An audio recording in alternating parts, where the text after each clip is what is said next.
Magandang buhay! Panibagong araw, panibagong vlog na naman tayo. At dahil Lunes na naman, alam nyo na, back to school na ang mga chikiting. Kaya naman, heto kami ng aking asawa maagang gising para ihanda ang mga bulili. At oras na nga para ihatid sila.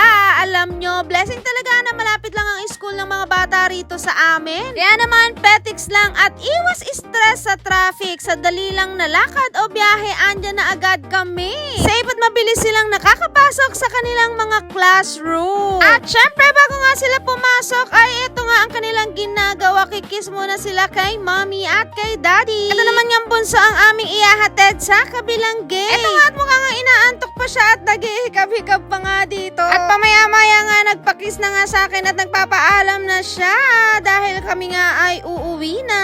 Bye-bye muna mga anak, galingan sa school ha.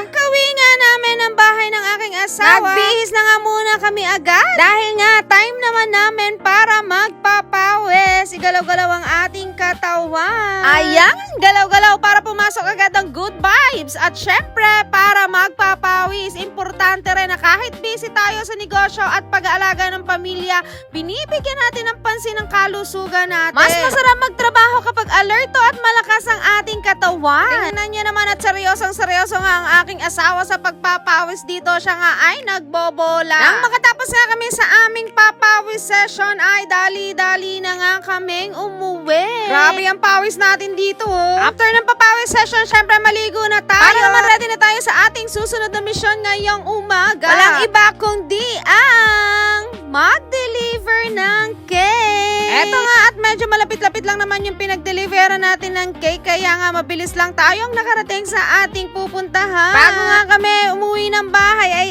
eto, nanghingi muna tayo ng jersey sa aking pinsan. Matagal ko na itong hinihingi sa kanya, ngayon nga lang namin nadaanan sa kanilang bahay. At fast forward na nga tayo nung masundo na nga namin ang mga bata nung hapon. Eto na ang ating inagkasikaso, itong ating pagbebe.